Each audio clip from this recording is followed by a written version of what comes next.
We are at the Mishnah on DAF Samach Beis Amud Aleph. Lo seitze isha b'machat hanakuva. A woman may not walk outside on Shabbos with a needle that has an eye, that has a hole in it for threading. Because that's no longer a tachshit, that's no longer a piece of jewelry. That's an instrument. It's an instrument for work. And therefore she's considered to be carrying on Shabbos.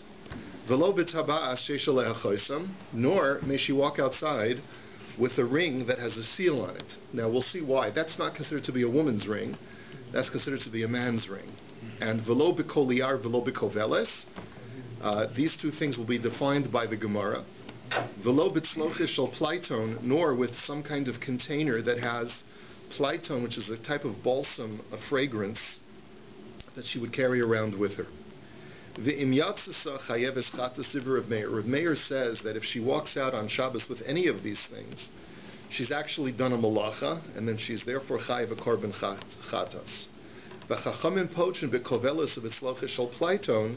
But the Chachamim, while they may agree with some of the items in the Mishnah that she's doing a malacha by carrying, but when it comes to a koveles, which we have yet to define, and to a tzloches shel plyton, which is meant for fragrance, the Chachamim hold that these things are an adornment, and therefore, while it's usher for her to walk outside with them on Shabbos because she may end up carrying them, nevertheless, it's considered to be a tachshit, and therefore she hasn't done a malacha by walking outside with them. Let's take a look at the Gemara.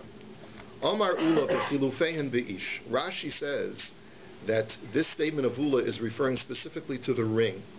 The ring, we said that if a woman wears a ring with a seal on it, she has done a malacha of carrying on Shabbos, and the opposite would be true by a man. That if a man walks out with a ring that has no seal, which means that it's a feminine form of a ring, then he's done a malacha. Because the only time that walking out with something on your person is considered to be an accessory to your clothing is if it's normal to wear it. But if it's an abnormal thing to wear, then you're considered to be carrying. So alma kasavar ula kol midi dechazi leish lo chazi leisha, u midi dechazi leisha lo chazi leish. So one thing we can infer from Ula's statement is that apparel or accessories that are used by men are not normally used by women, and vice versa. Which means that if a man wears a ring with a signet or a seal on it, then it's not normal for a woman to wear it, and vice versa. So the Gemara is going to challenge that. The Gemara is going to bring a brayso masav of Yoseph, haroim yotzin b'sakin, v'lo haroim bilvad, amru ela kol adam, ela shadarkan sharom, latzis b'sakin. The brayso says that shepherds are allowed to walk out on Shabbos with sackcloth. They used to wear this like overalls to cover their clothing to protect them from the elements. And the brayso then says that this is not only true by shepherds, this is true for all people. But it's just speaking in the vernacular, speaking in what is common, is that shepherds normally wear these things. But what do you see from this brayso? You see from this brayso that once something becomes a regular accessory for one group of people, then it becomes an accessory for all people. If it's a tachshit for one subset of the population, then it's a tachshit for everyone. So the Gemara's question is, how can you tell me that if something's only a tachshit for a man, it's not a tachshit for a woman and she's carrying? You see, not that way from this brayso. Answers the Gemara, and we'll take out the word Ella. I think the Gemara flows better without the word Ella. Amar Rav Yosef, Kesavar Ula, Nashim Am Bifnei Atzmon Hein.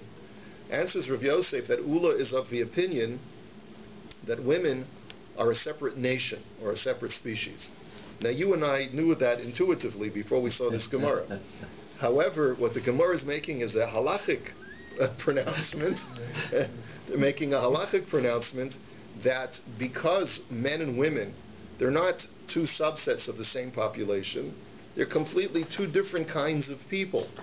And therefore, while it's true that you can have different occupations that men have, and that if one occupation wears a certain article of clothing or accessory, then it's considered to be an acceptable accessory for all men, but you don't interchange apparel for men and women. What is considered to be a tachshit for women is not a tachshit for men, and vice versa. It's a whole different ball game, a whole different category.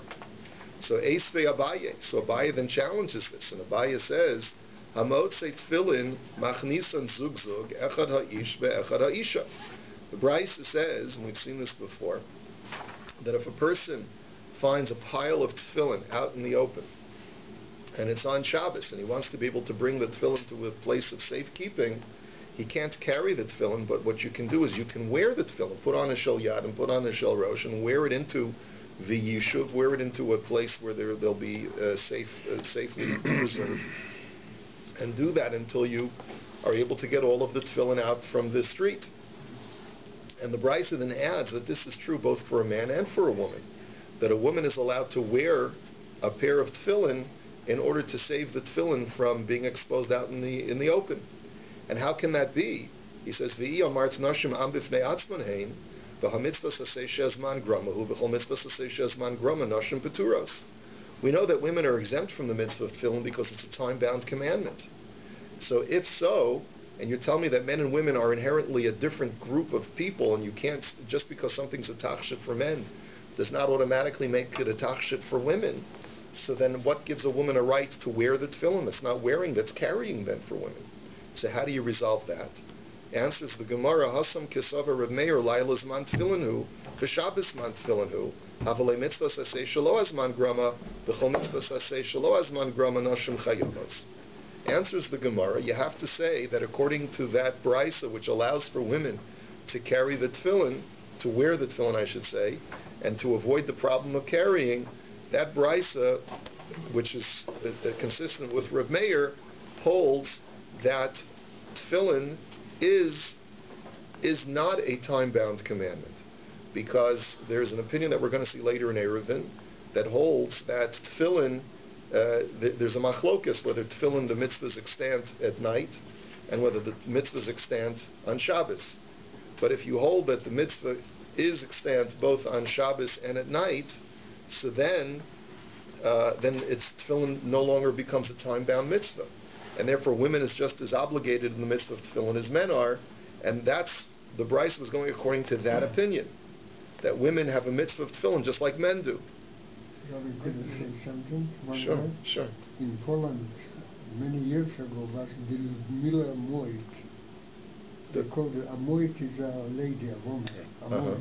Okay. They called it the Ludmila Moit. She was a daughter of a great rabbi. Yes. And she was given triplet. Yeah. And she wore tefillin. She wore tefillin. Yeah, there have been exceptional women in Jewish history who wore tefillin. Right.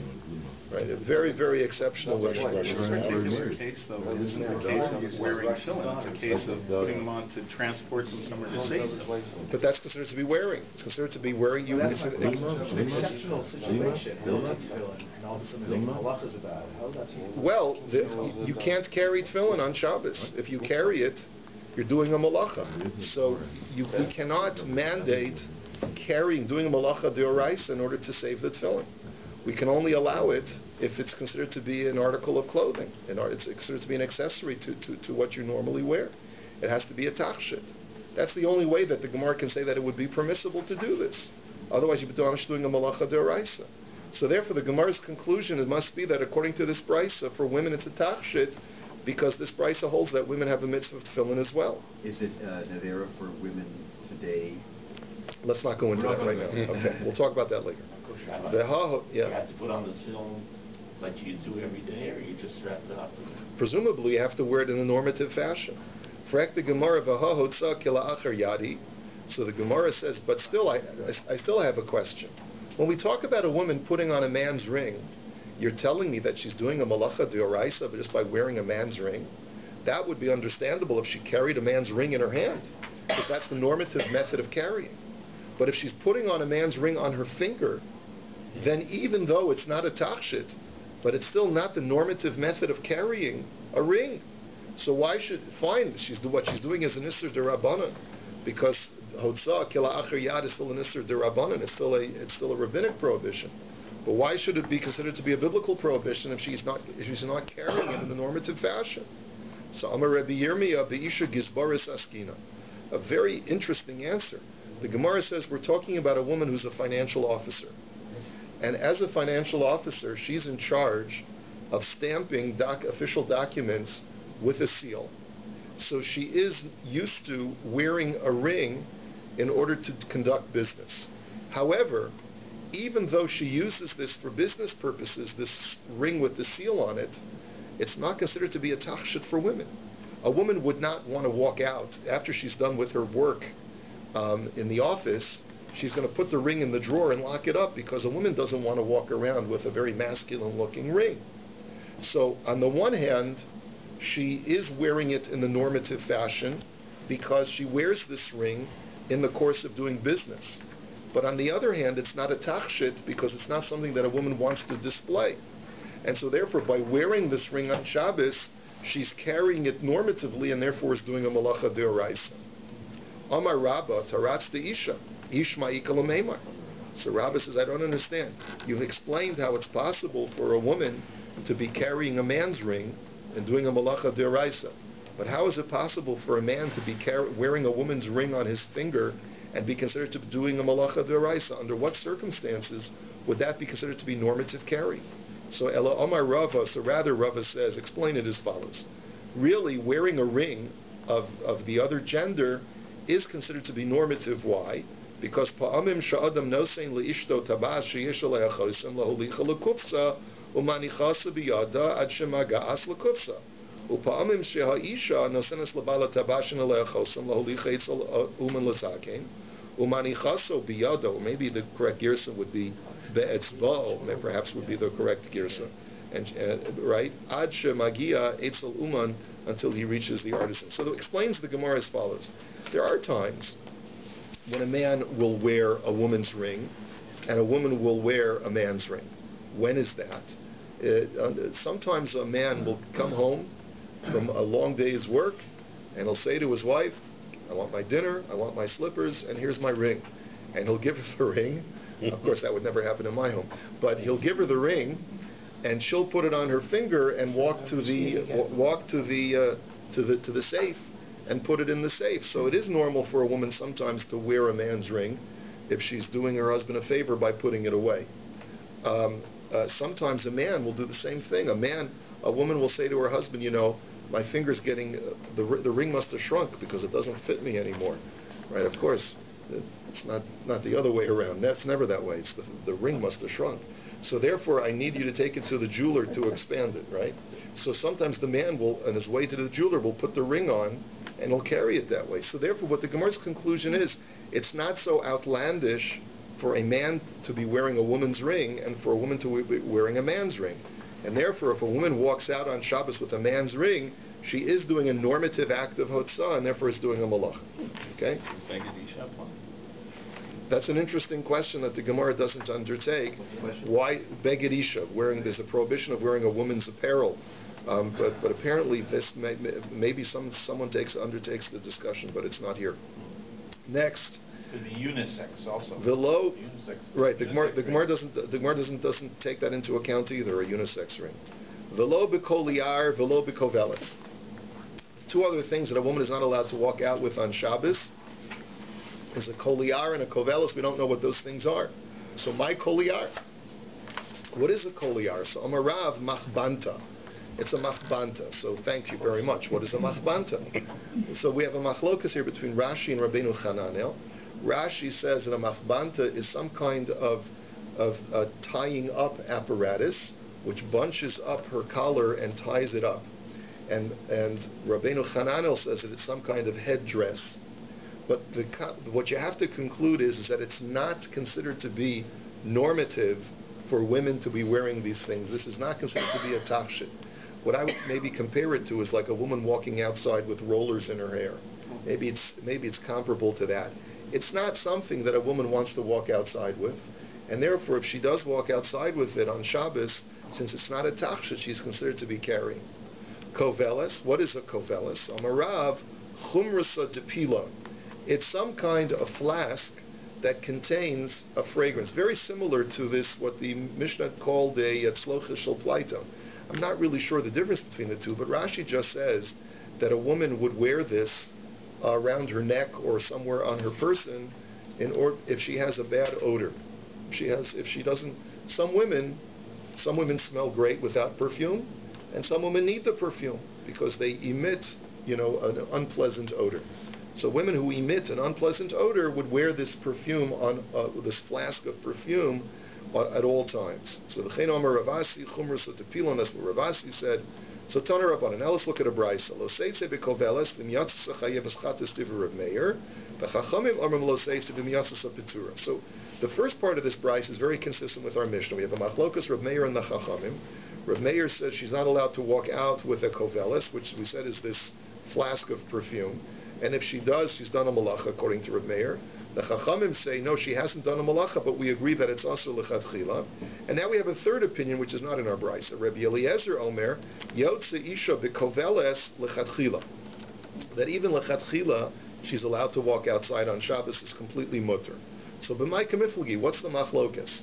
Rabbi Meir savar masoyhu, the Rabbanon savri takshidhu. That Reb Meir holds that it is an actual, it's a non-accessory, it's something that she's actually carrying, because it's not considered to be a tachshit. The Chachamim say no, that this is an accessory to her wardrobe, and therefore it's not carrying. However, they still say it's asa because v'dil mashalfa machavia v'asya li'isuya, but she may be tempted to take it off in Rishus Harabim and carry it because she wants to show it off or something like that. And that's why the Rabbanan aser it lechatchila. The Rabbi Eliezer savar man darcha lemirmei isha sharei chara.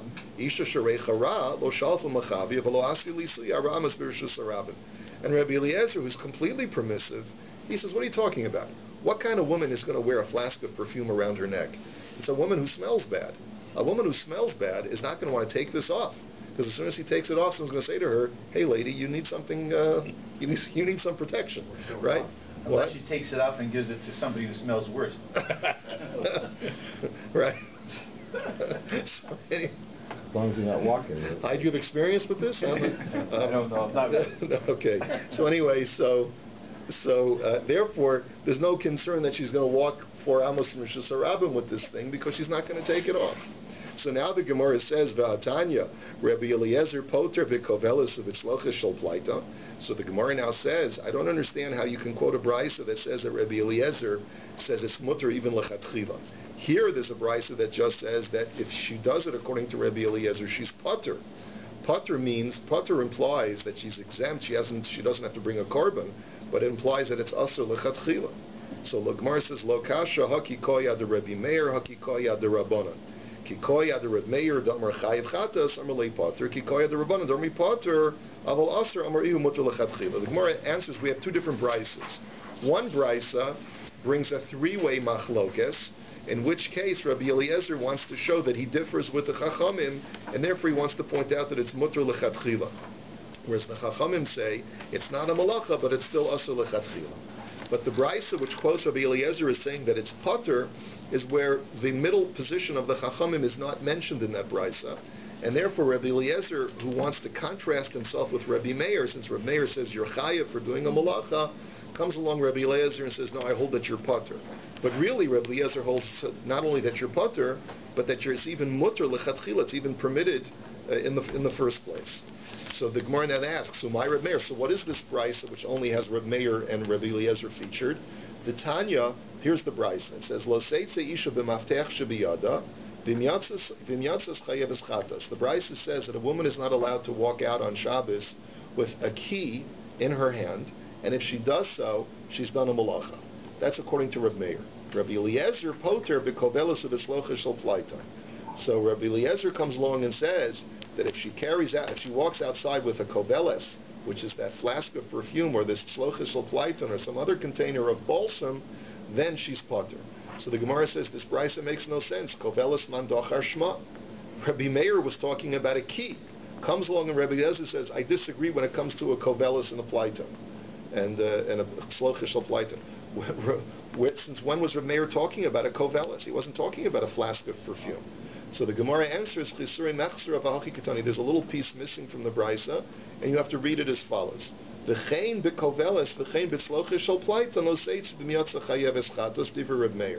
That not only does Reb Meir say that you're doing a malacha by walking out with a key in your hand, but even if you're wearing a koveles or a tzloches shel plaiton, these perfume flasks, then you're liable for doing a malacha on Shabbos. And on that, Rabbi Eliezer poter b'koveles of tzloches shel plaiton. That Rabbi Eliezer says that you're going to be exempt. And the reason, like the way the Gemara is explaining, Rabbi Eliezer doesn't just hold you're exempt. He holds that you're even mutter to wear it lechatchila. But since he's directly arguing with Rabbi Meir, he uses the language of potter to contrast himself with the language of chayiv that Rabbi Meir uses.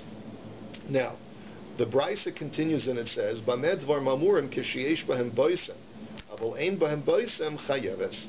That Rabbi Eliezer agrees that there will be a circumstance where a woman will be chayev for carrying this flask if it's completely empty and there's no longer any perfume inside of it. Because sometimes a woman might be tempted to walk around with an empty flask of perfume because maybe some of the perfume absorbed into the walls of the flask, and so the flask itself still has some residual fragrance to it. So Amar Rav Ad, but if she does so according to Rabbi Eliezer, since there's no more perfume that she's wearing, but she's just walking around with an empty container, that's considered to be an act of carrying. It's no longer an accessory to her clothing. So Amar Rav Ad bar Ahava zos omeres hamotzi ochlin pachos mikashir b'chli chayev daha'ein babosem kepachos mikashir b'chli dami ukatani chayeves. So Rav Ad bar Ahava makes an interesting analogy. We're going to see later on that there is a minimum shiur for the laws of Hotzah depending upon the object that you are transporting. In other words, if I have a little tiny piece of lint in my pocket and I walk outside with that on Shabbos, have I done a malacha? No, right? In other words, if I have a little speck of dust in my pocket, have I done a malacha? No. So they're obviously... You feel the lint. No. Even lechatchila is... I mean, you're not obligated to pull out every speck of dust out of your pocket. The point is that there is a shiur, there is a measurement for which you're going to be chayav for doing a malacha, and less than that measurement, you haven't done the malacha. So, for example, for food, you have to actually carry out a piece of food the size of a grogeris, the size of a date. If you carry out food smaller than the size of a date, it could be that it's aser midirabanan, but it's certainly not a malacha. The Gemara has a dispute later on. What happens if I carry out a piece of food smaller than the size of a date inside a container? Have I done a malacha because I've carried a container? Or do you say that since the whole purpose of the container is a subsidiary of the food, is ancillary to the food, since I'm not doing a malacha by carrying the food, I'm also not doing a malacha by carrying the kli, that's the container for the food. So this is a machlokes, and the Gemara says we may infer, says Rav Ada, we may infer from this discussion of Rabbi Eliezer, since he holds that if you walk out with an empty flask of perfume, that you've done a malacha, it seems like a flask that used to have perfume and is now empty is similar to carrying out a piece of food that is bachos mikashir, that is less than the shear of carrying, and the kli is not considered to be ancillary to its contents. So, and that's why you're chayav for doing malacha. That's what we can infer from here. Because otherwise, why don't you say that the flask that is now empty of perfume is considered to be ancillary to the perfume fragrance that used to be in there? And therefore, just like you're not doing a malacha by carrying the perfume, you're also not doing a malacha by carrying the empty flask that used to hold the perfume. That's the argument. The very fact that Rabbi Eliezer does not hold that way means that he holds that a kli is not considered to be tafel, ancillary to its contents. And therefore, if you were to carry out a pachos mikashir less than the requisite amount of food, but have it in a container, you'd be doing a malacha because of the container. So the Gemara says, Ravashi Omar ba'alma emalacha pater b'shayni hacha delese lemamasha klal. Ravashi says not necessarily so, because maybe I could argue that in a circumstance where you're actually carrying a piece of food that's smaller than the grogeris, that's smaller than the date, and there's a container holding it, maybe there Rabbi Eliezer would agree that you're pater because there's something there that the container is holding and is ancillary to. But here, when the flask is completely empty of perfume, there's nothing physical here that we could say that the kli is ancillary to, and that's the reason why you're considered to be carrying the kli. Right. So you don't necessarily have a proof to that halacha from our case over here. Are we talking about carrying or wearing? Carrying and wearing, those are subjective terms depending upon whether the item is an accessory or not. I know, but if you look at the Mishnah, first they're talking about wearing, and then they're talking about carrying. Well, wearing is a form of carrying if the item is not a tachshit. Right. If it's not a tachshit, then you're carrying whatever you're wearing. Okay, but in this case, actually, they could have like an ornamented, like a decorated piece. It So could it could be- be it an could be. ornament. That's why there's no spice in it. It could be, As but in- it has to be indicated for that purpose. Here, apparently, this flask is not decorative, and that's the reason why if it doesn't have any perfume, it's called Karen. But it Okay. also it sounds worse. Why should it be okay if there's a tiny piece in something, but it's not okay if there's nothing in something? Because if there's nothing in something, so then the whole purpose is sort of defeated as to why you're carrying it. You're carrying an empty flask. It's no longer considered to be significant enough to be considered to be an accessory to your wardrobe. We're going to now see some Agadata. We're starting off with a pasuk in Amos, which is where the prophet is critical of the Jewish people for overindulging in luxuries during the First Temple period, which was what eventually caused their downfall. And he says, "V'reishis shemanim yimshechu." He says the people take the finest oils and anoint themselves with it.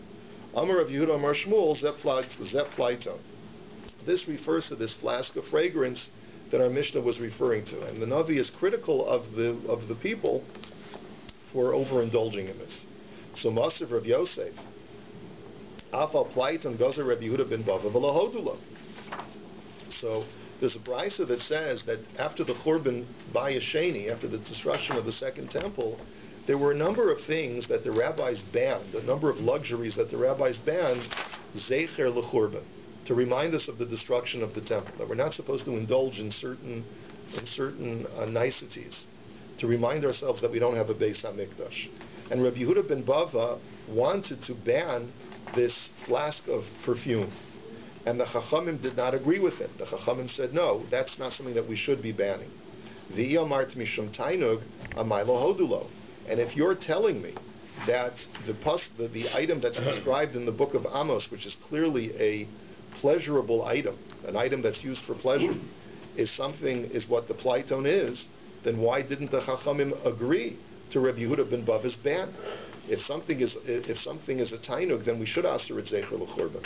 So Amar le'Abaya v'li taimech hadichsiv hashosim b'mizrikei yayin. There's another thing that Amos was critical of the people. That he says that they drink from mizrikei yayin, which is a certain kind of container of wine. Now, what is the criticism? So Rabbi Ami v'Rabbi Asi chad omer kanishkenin v'chad omar shemizarkin kososein zelozeh.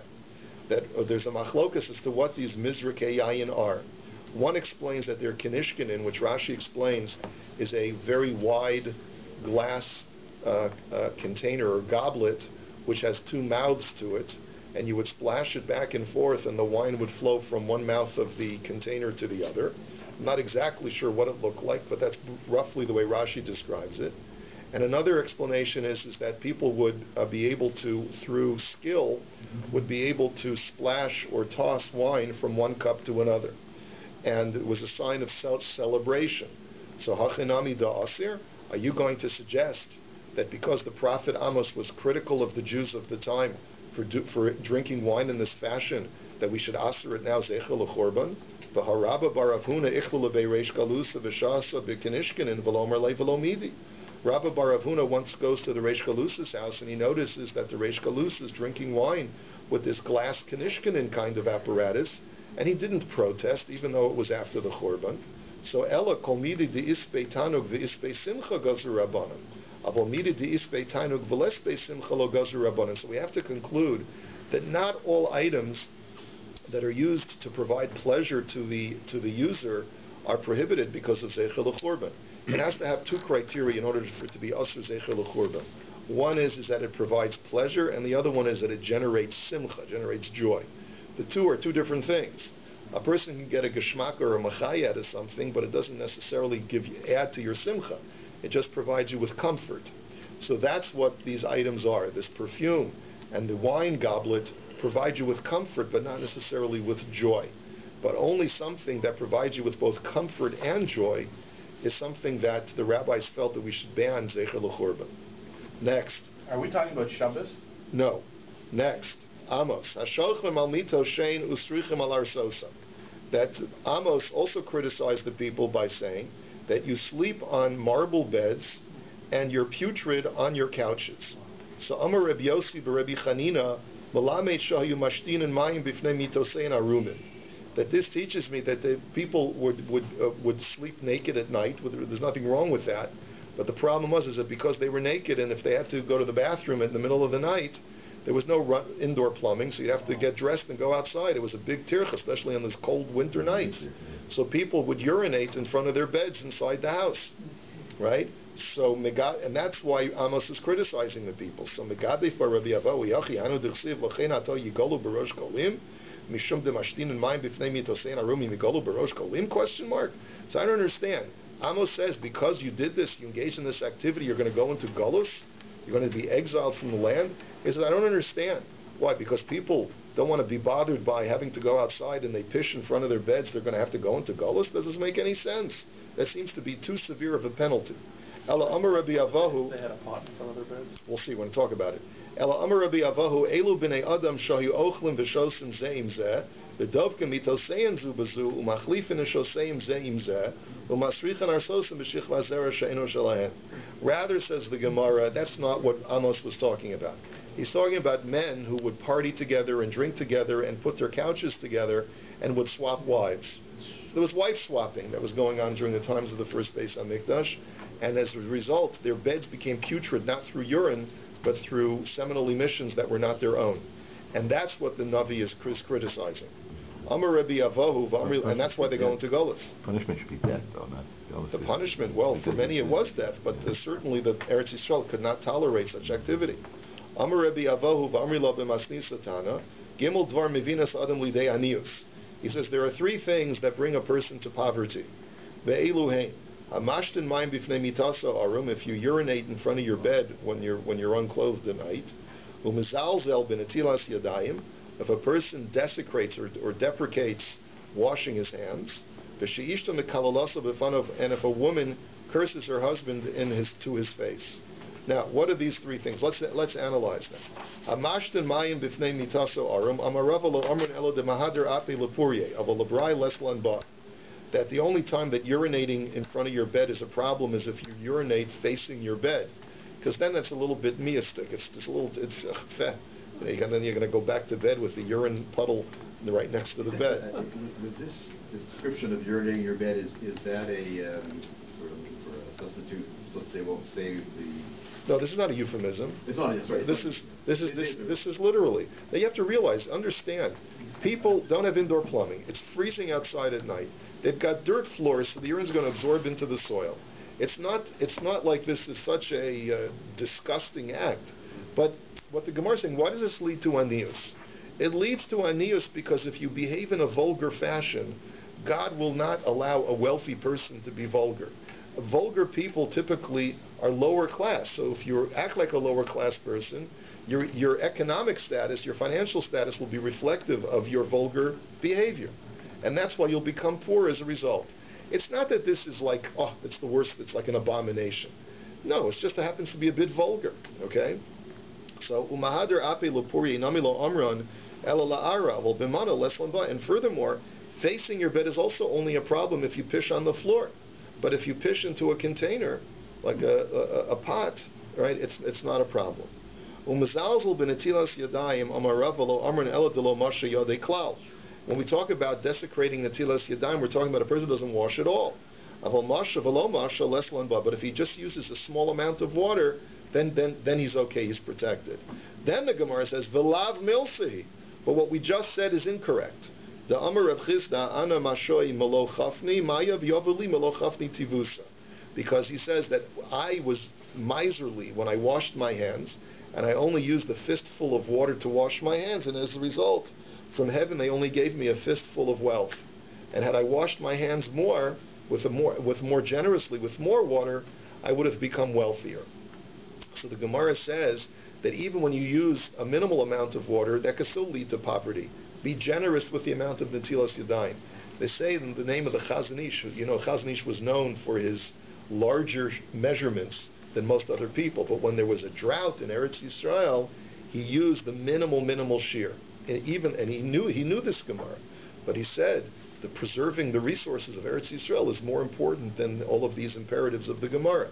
So you have to know when to apply this. Don't apply this during a drought, but if it's not a time of drought and you're living in Canada where there's, Baruch Hashem, an abundance of water, then be very generous with the amount of water used for Netilas Yadayim. That's what Nekelbasra, some people go to the tap and they take the zinsa, instead like a little bit of water. Exactly. Right. Sure, they're supposed to be generous. So, V'she'ishta mekalalosa b'fanav, your wives are going to love this Gemara, that if your wife curses you to your face, Amar Rav aliske tachshiteh, it's because you don't buy her proper jewelry. You don't buy her proper clothing and adornments. V'hani milihu de'islei v'lo avid. But that's because only in a situation where you have the money to buy her stuff and you don't, and you spend it on your own little tchotchkelach instead of buying your wife what she deserves to wear. Then Hashem says, listen, why do you think I gave you the money in the first place? Everyone on Kosher Tube, listen to what I'm saying. Why did I give you the disposable income in the first place? What, so you should buy yourself a model airplane? I gave it to you so that you should buy your wife nice things. If you don't buy your wife nice things, I'm taking the money away. Thanks, Rabbi. Okay, see Shlomi after the shir. Darash Rava Bereda Rav Eloi. My dichsiv, what does the pasuk mean when it says, you should use this in your advertising. Vayomer Hashem. Hashem says, now this is a pasuk from Yeshaya. Hashem says, Yan ki gavu benos Tzion. We're continuing along in the discussion of what sins the Jews were committing that led to the Churban Beis HaMikdash. And it says over here that because the daughters of Zion were haughty. So what does that mean? Shahayu mahalchos bekom zakufa. They walked with an upright posture, very haughtily. And then it says, furthermore in the pasuk, it says, "Vatelachnu netuyos garon." They walked with an outstretched neck. Shahayu mahalchos ekev bitzad godol. This means that the way that they took their steps was they made sure to be very dainty, and they're very precise kinds of steps where they would put the heel right in front of the other foot's toes. And they did this in front of men to show that sort of be more attractive. And then it says, umisakros einayim, they would walk with eyes that were looking out. What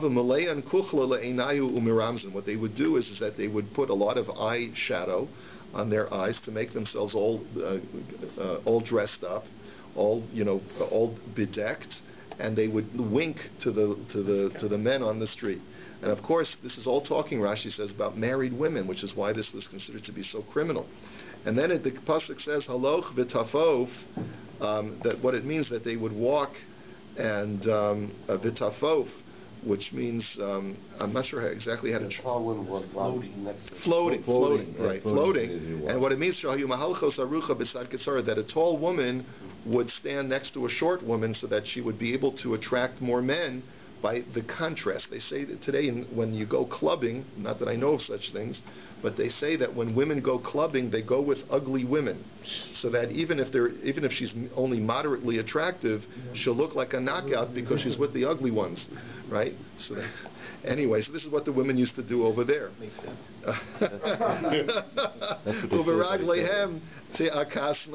And with their legs they anger. So what does this mean? Amar Rav Yitzchak devei Rabbi Ami melamed shematilos mor v'afarsimon b'minoleihen u'mahalchos b'shuke Yerushalayim v'keven shemagios eitzel b'chure Yisrael boatos bekarka u'metizos aleihem u'machnisos ben yetzahara ka'eres b'chaos. What this means is as follows. The women used to put a special perfume in the heel, deposit it somewhere in the heel of their shoe. So when they would stamp down hard, the perfume would emit from their shoes. And they would go to the marketplace where they knew that the yeshiva bachrim were hanging out, and they would stamp down hard. When they would walk in front of the boys, the perfume would go into their nostrils, and immediately the Yetzer Hara would come into them like venom in a snake, venom from a snake. So this was something that was considered to be very, very wrong. They were arousing these young men to be attracted to these married women. So my Puranu Sehem, what was their punishment? Kidadarish Rabba Bar Ula, that's based on another pasuk in Yeshaya, that it says, V'haya tachas bosem mak yihye, that, what does this mean? Instead of the balsam, there will be mak. What is mak? Shahayu mispasmos bo nasen nemakim. That the very place where they would place perfume, fragrance on their skin, that skin would become rotted away. V'tachas chagora nikpa, that instead of a place where they used to put their belt on, that would become nikpa, which means makom shayu chaguros b'tziltzul nasa nikafim. The place where they used to place, a nice bendel, Rashi says, a nice belt to make themselves look attractive, that would be filled with injuries. And then it says, V'tachas mase miksha korcha, and a place where they would make themselves look beautiful, that would be a place of baldness. Mokum shei miskashtos bo, a place where they would adorn themselves, I guess their heads, their hair, nasa kerachim would become bald. V'sachas pisigil machagores sak. And what does that mean? So pisachim hamevim lidei gila, that those open parts of their skin that they would expose to the men, that would bring men to become exhilarated, yula machgores sak, will become now places where they would have to wear sackcloth. And the last part of the pasuk says kisachas yofi. This is all in exchange for the beauty that you used to display. Amar Rav hainu da amri inchi. That's why people say chilufe shufra kiva, that instead of beauty there would be putridness. Then we quote another pasuk, which says, another pasuk in Yeshaya Per Gimel, the Sipach Hashem Kadkod Benos Tzion. So God will do Sipach to the heads of the daughters of Zion. What does that mean? Amar Rabbi Yosef Rabbi Chanina Malami Shaparcha Behen Saras. Ksivacha v'sipachu ksivasem laseis v'lasapachas. The word v'sipach is related to the word sapachas, which is a form of saras, which teaches me that the daughters of Zion got saras. V'Hashem pashein ya'ara, that God will pour out to their pashen, to their openings, right? So what does this mean? Rabbi Shmuel Chad Omer shenishbechu kikiton. One explains that it means that their opening, meaning a euphemism for their genitalia, that would become, they would be filled with menses, they would menstruate uncontrollably, so therefore they would not be able to engage in any activity with their husbands. Another explains that their genitalia would be so filled with hair that they would no longer be attractive to their husbands. Amar of Yehuda Amar Rav, Anshe Yerushalayim, Anshe Shachatz hayu. But finally, we learned that the men of Yerushalayim before the Churban were vulgar people. And Adam Omer Lachavero, because a man would say to his buddy, I guess when they're out at the bar, Bamesa Adata Hayom, what meal did you have today? Which is a euphemism for saying what kind of sexual relations did you have today? What kind of woman were you able to conquer today? Bepasa Mela or Bepasha Ena Amela? Did you have dough that was kneaded thoroughly or dough that was unkneaded? Which means, did you have an experienced woman in your bed or did you have a virgin in your bed? Biyayin gurdali or biyayin chardali? Did you have white wine or did you have red wine? Which means what color, what race was she? And b'meisav rachav or b'meisav katzer? Was her reclining thick or was it narrow? Meaning, was she zaftik, was she fat, or was she skinny? B'chaver tov or b'chaver ra? Was she a good friend or a bad friend? Meaning, was she attractive or was she ugly? Now, these are, of course, all the most vulgar kinds of conversation. Unfortunately, they go on today all the time. But this is what brings the Churban Beis Hamikdash to talk. Did Gemara use the euphemism, or did they use the euphemisms? They use the euphemisms. They use the vulgarness was covered up by the language. Of course, because you're not going to. Today, it's even more vulgar than the most vulgar in the times of the Churban. These are married men. Well, Amar Rav Chizda v'kulan liznus. Rav Chizda says that these were all conversations as far as men who wanted to be mizana. They were having extramarital relationships. Amar Rachva, Amar Rav Yehuda, Atze Yerushalayim shel kinamon hayu, uv'shal shahu masikin mehen reicha nodef b'chol Eretz Yisrael. The Nebuch, says the Gemara, that the trees around Yerushalayim had cinnamon bark, and when you would burn them, they would give the most fragrant smell that would spread and waft throughout all of Eretz Yisrael. Umishacharva Yerushalayim nignazu v'lo nishtayer ela kisaora umishtakach begazoi detsimtsamoi malkasa. When Yerushalayim was destroyed, the cinnamon trees were put into hiding, never to be found again. The only thing that's left is a small Sa'ora is a barley worth of this bark that you can find in the storehouses of this queen known as Simsamoi. Now what this means, of course, has a deeper meaning. The point is that the Gemara is lamenting the fact that after the Churban, the glory and the beauty of Yerushalayim was so greatly compromised. Have a wonderful